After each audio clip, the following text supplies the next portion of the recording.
Hello, my name's Kate. I'm from Spot Wellbeing. This is a very short class to help support mobility and strength through your low back. It's based on Pilates exercises and we will work a little bit with the breath. So to start with, let's come down to the floor. You can use a mat or a blanket underneath you, or if you've got a nice cushioned rug, that will work just as well. You don't want anything too cushioned underneath you because you do want to have the feedback of your body against the floor just to really get an idea of the shape of your spine and the curves that make you you. So we'll lay back down now, lengthening out. Once you come down to the ground, you can have a little wiggle or a shuffle on the floor just to kind of get an idea of the curves that you have through your back. So you want to think of the spine really as a lovely S shape all the way. You think the neck lifts away from the mat, then the shoulders connect, then you have a curving around the upper back. Your lower back should lift a little way from the mat, and then you have a lot of weight through the back of the pelvis. Depending on where your pelvis is, you might tip forward, which means you have quite a lot of bridging through the lower back, and this can sometimes put a lot of strain through around the top of the pelvis and the lumbar spine, which is your lower back. Or sometimes we can have a little bit of a locked out, kind of almost like a reverse curve on the back where the bum lifts away from the mat. So we want to find somewhere in between there. And we can start with feet flat to the floor and knees bent, placing our hands just onto our hip bones. You can have the heels of the hands on the hip bones and fingertips towards your pubic bone. And then we can rock back and forth from these two pelvic positions. So if we flatten the back, you might feel your pubic bone lift and your fingertips lift. And then you want to see if you can roll all the way to your tailbone and create that bridging through the lower back. So you're tipping the pelvis forward. And then we go back again, we flatten the spine, lifting the pubic bone slightly. So I'm not lifting my bottom off the mat, I'm actually just rolling from the tailbone all the way to the top rim of the pelvis, flattening the spine. And just being aware of how, with my hands, I can actually feel the bony structure of my pelvis tipping forwards as we lift and arch the back, and then tipping back as we flatten the spine down to the ground. So see if you can have a go at this. Try and move really fluidly and smoothly, forwards and back, and work in your own time. You might find pressing a little bit into your feet just helps you to get a little bit more connection as you flatten the back, and you might even feel a bit of tone starting to creep in through your abdominals, which would be really good. This is a great exercise just to free up the back, particularly if you've been seated for a while. And you start to explore the movement that you have. You try to avoid staying away from any sharp or aggravating pain, and just let this be very gentle and smooth movements. Adding on to this, we can start to lift into a low level hip bridge. So we start by flattening the spine. We've got the lift on our pelvis. You can still keep your hands connected to your pelvis. It really helps you to understand where you are in space. And then with a little press into the feet, we're going to lift our bottoms off the mat. Now you can see I'm not lifting very far. I just want to feel the lift and the curve through the lower back as I rise up, and a bit of work through the glutes. And if you're not sure whether your glutes are working or not, you can just have a little tap of the flesh where your thighs meet your buttocks. And if that feels a bit firmer than it normally does, then you're connecting to your glutes, and that's great work. Slowly roll down. So we want to think, can we roll from the upper back, the lower back, and then land the pelvis. As we land the pelvis, come back to your natural curves. So hopefully you'll have a small breath of air underneath your waist. Let's do that again. Flatten the spine down, lifting the pubic bone, pressing into your feet and rolling up. Can you feel your glutes kind of firing here? They kind of come online and give a little bit of work and support. They wrap around the back of the pelvis and help to lift you up. You might even feel a little stretch through the front of your quadriceps, along the fronts of your thighs where you're lengthening here. Slowly roll down. We'll just do this a few more times.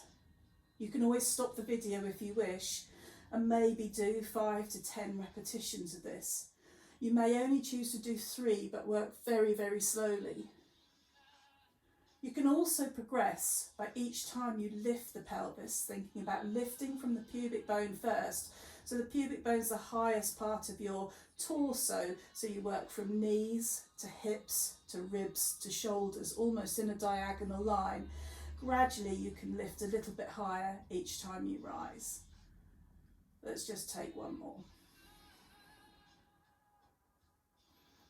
And then lower down. It might feel quite nice to take a small gentle rock from side to side. You don't have to roll the knees down onto the floor. It might just be a little windscreen wiper with your shins left to right, just feeling your weight shift from the left side to the right side of your pelvis. And then come back through centre. So thinking about the natural curves of our spine, the gap underneath the back of the neck, we connect through the shoulders down to the ribs, and then hopefully a small space underneath the back of your waist and the back of the pelvis landing heavy. So again, neither a big bridging motion nor flattening the back, somewhere in between. See if you can then, with your hands, land down, take a breath in, lift into your ribs, and as you exhale, see if you can find a little bit of tone or connection to your lower abdominals. This is sometimes quite hard to do if you haven't worked with Pilates or yoga before. But you just work with your breath. A breath in, you feel the rib cage expand, and a breath out. At the very base of your exhale, you might feel a slight tightening through your lower abdominal. So it's not across where your navel is, it's lower, as though you had a low slung belt, and that belt is just tightening 1 or 2 notches. So breath in, you expand, a breath out, see if you can find a little bit of tone into the belly. And then once if you've got that, and it's not 100%, you want to aim just for a little bit of work there. You hold, and this supports the lower back and supports the curves of your spine. We can start to extend one leg long and then bring the leg back. So I'm going to bring my hands onto my hip bones again, just to watch and monitor that my pelvis doesn't rock too far forwards and back. I breathe in, and as I breathe out, I'm going to slide my right leg long, really watching and making sure the pelvis doesn't roll. And then I'll inhale to bring the leg back, and exhale to pause. Inhale to start, and exhale, lengthen the opposite leg long, and again sliding long. You might find one leg far easier to reach than the other, and then bring the leg back. Inhale to start, exhale to slide your leg long, reaching through your toes, and then bringing the leg back.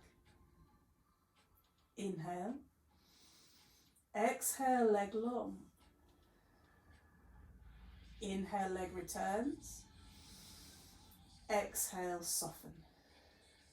We inhale to start. Exhale, slide your leg long.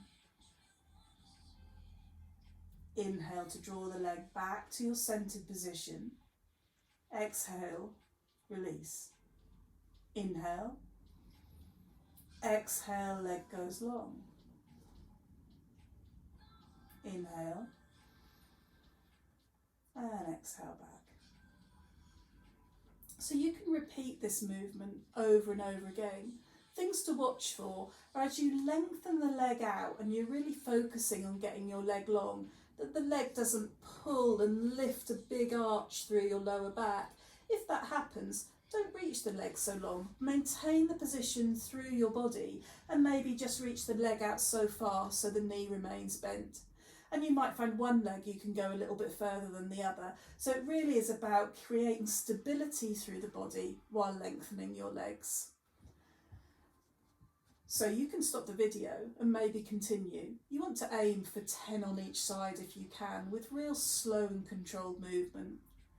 When you come back through to centre, we're going to bring one knee in towards our chest. You can hold the shin with both hands and gently pull the leg towards you. You might even have a little sway side to side. If you feel comfortable to do so and you don't have any pain, bring your other leg in too. So you're curling up a little bit through the lower back, maybe small rocks side to side, but you might just choose to bring the legs in, and it might just be one. If you worked on pulling one leg in, land both feet down and just bring your other leg in and hold. You might notice that this flattens the back down to the floor, just to lengthen into the lower back. And then land your feet down. So again, thinking about creating stability through your trunk, through your torso, your body. Hold on to your pelvis, and here you can see I'm holding my rib cage as well, and it's just to monitor that I don't lift and flare the ribs. I'm really creating that support. And again, imagine that low slung belt across your lower abdomen. You take a breath in to start, and as you breathe out, holding into your lower abdominals, see if you can float one leg up. So I'm bringing my knee over my hip, my shin is more or less parallel to the ground, but I'm not flexing into my spine and flattening the back. I'm holding in nice and strong. So you exhale to lift the leg, you inhale to hold, and then you can exhale to lower the foot back down. Take a breath in, and as you breathe out, support through the lower abdominals. The opposite leg lifts, knee over hip, shin parallel to the ground. Take a breath in, and as you breathe out, land your foot down. So this is the pattern we will take. Breathe in to start, breathe out, find connection through your abdominals and lift your leg. Breathe in to hold, and breathe out to land the foot. Breathe in, breathing out, float your leg up, knee over hip, shin parallel to the ground, pointing your toe if you can. Breathe in to hold, and breathe out to land. Breathe in to start the movement, breathe out to release and lift your leg. Breathe in to hold, and breathe out to land your foot down. The whole time maintaining stability through rib cage and through pelvis. Breathe in to start. Breathe out to float your leg up. Breathe in to hold. And breathe out to lower.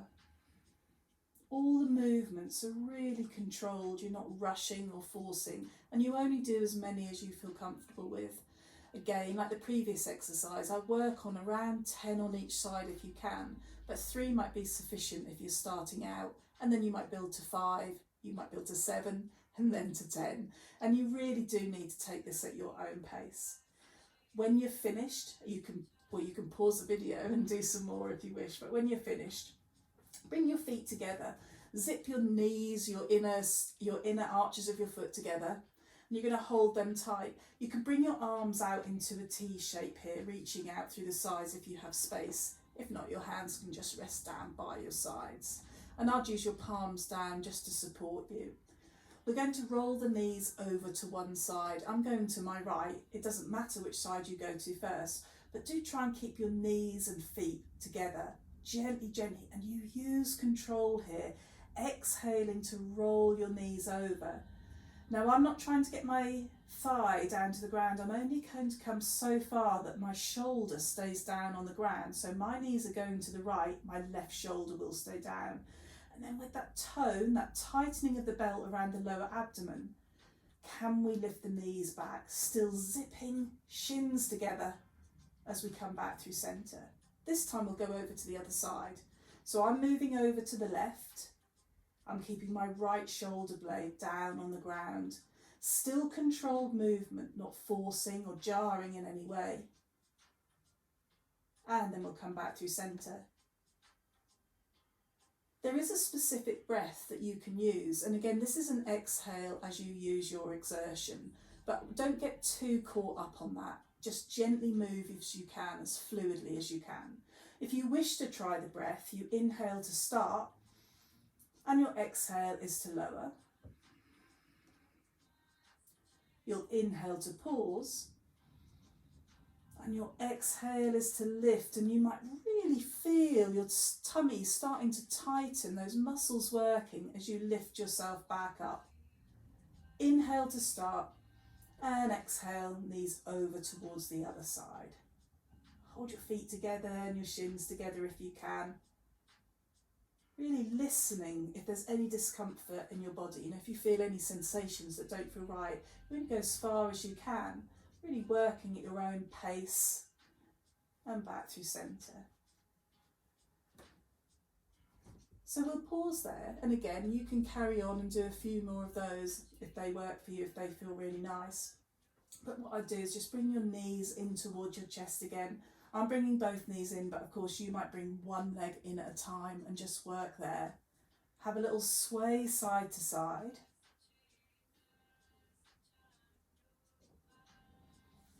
And then you can land your feet back down onto the mat. It might be nice to just place one hand on your chest and one on your belly. I've taken my feet quite wide here and let my knees roll in towards each other. So a big breath in, and you can sigh that breath out through your mouth. You can do that again, a breath in and a breath out. Congratulate yourself on the effort you've made. And then roll over gently onto one side and lift yourself up. And that's the end of that class. You can of course take each exercise and just work independently on those, and hopefully I'll follow up with a few videos on just specific exercises for you so that you can work on specific areas if you need to, but hopefully that will help if you want to free up your low back and feel a little bit more supported. Thank you very much.